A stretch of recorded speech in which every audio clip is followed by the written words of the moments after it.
नमस्कार दोस्तों, आज हम एक बार फिर से लेके आए हैं एक इन्फॉर्मेटिव वीडियो आपके लिए कि वन पीस में कई बार हम लोगों को शिकायत मिलता है कि सर मेरा सीट कवर अच्छे से नहीं सेट हो रहा है।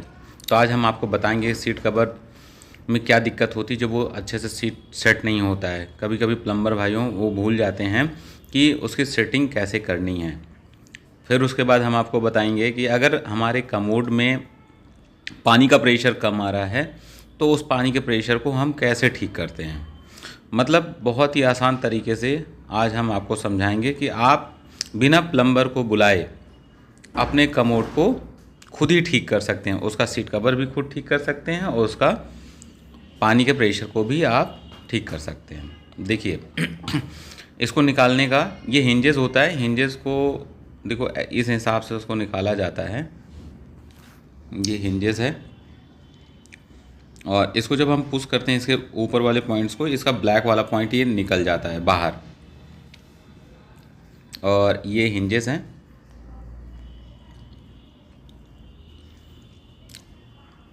अब देखो ऐसे अगर हम इसको प्रेशर करते हैं तो नीचे से ब्लैक वाला पॉइंट निकल जाता है। ऐसे इसका भी ऐसे आप कर सकते हैं।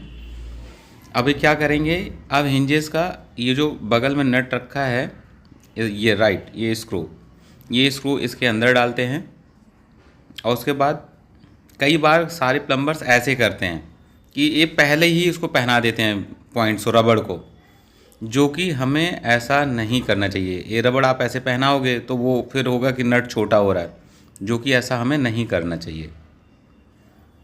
इसका हम आसान तरीका भी आपको हम आगे समझाएंगे कि हमें कैसे करना चाहिए। ये सॉफ्ट क्लोज सीट कवर होता है, इसको हम लोग हाइड्रोलिक सीट कवर बोलते हैं। ये जब हम सीट कवर नीचे गिराते हैं तो ये ठक से आवाज़ नहीं आता, सॉफ्ट क्लोज। देखो ये पॉइंट्स ऐसे पिन होता है, जब सीट कवर लगने के बाद ये पिन हो जाता है तो सीट कवर जो होता है हैंग हो जाता है प्रॉपर तरीके से। और ये पुश बटन होता है, जब पुश बटन पुश करते हैं तो ये सीट कवर बाहर निकल जाता है। तो ऐसे आप अपने घर पे भी अपने सीट कवर को सही कर सकते हैं। आपने देखा होगा, इससे पहले मैंने आपको एक रबड़ दिखाई थी पतली सी। ये रबड़ हम ऊपर से पुश करते हैं तो वो रबड़ अंदर घुस जाता है। उसके बाद ये ब्लैक वाला पॉइंट उसको स्क्रू से हम लोग कस देते हैं। जैसे ये देखो हमने स्क्रू ड्राइवर से इसको कसा है, टाइट कर दिया है। ये देखो ठीक है। अच्छा, ये सीट कवर में ये जो पिन होते हैं ना, ये ऊपर जो आपको पिन दिख रहे हैं ये एडजस्टेबल होते हैं। इस सीट कवर के जो होल का पॉइंट है उसके अकॉर्डिंग हम इसको एडजस्ट करते हैं।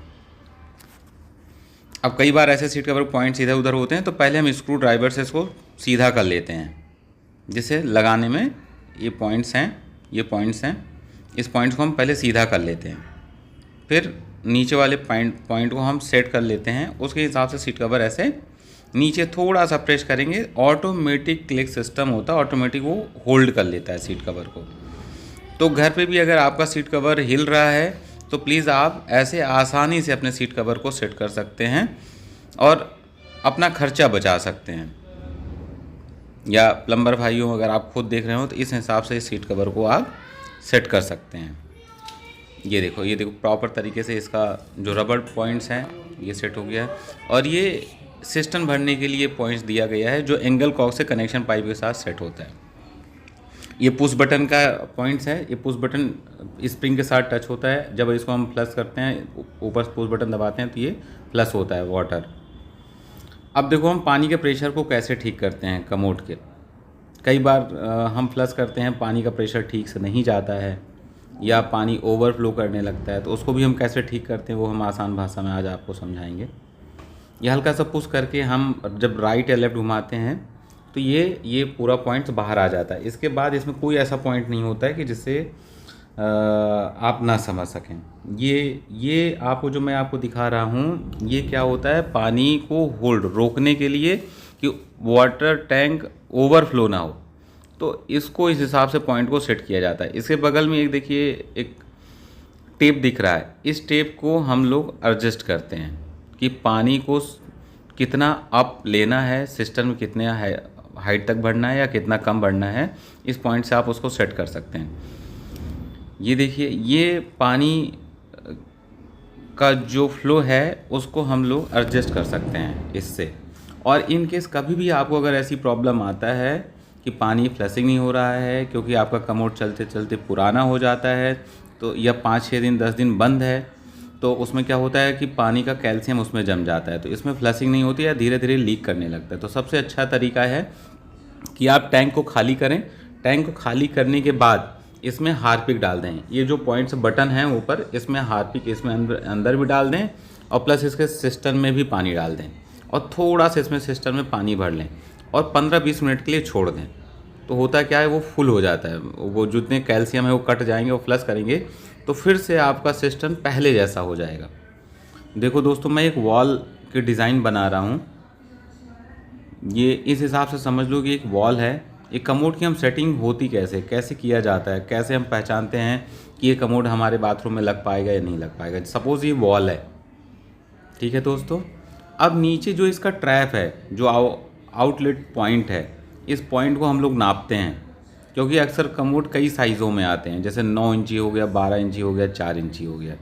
दोस्तों जैसे ये कमोड हम आपके सामने लिए हुए हैं, तो ये कमोड सबसे पहले नापने का तरीका होता है, ये जो होल पॉइंट होता है, ये मिड पॉइंट से हम इसको इंची टेप से नापते हैं। तो जैसे ये कमोड आप देख पा रहे हैं, ये 9 इंची का कमोड है, मतलब दीवार से ये होल का मिड पॉइंट आपका 9 इंच का है।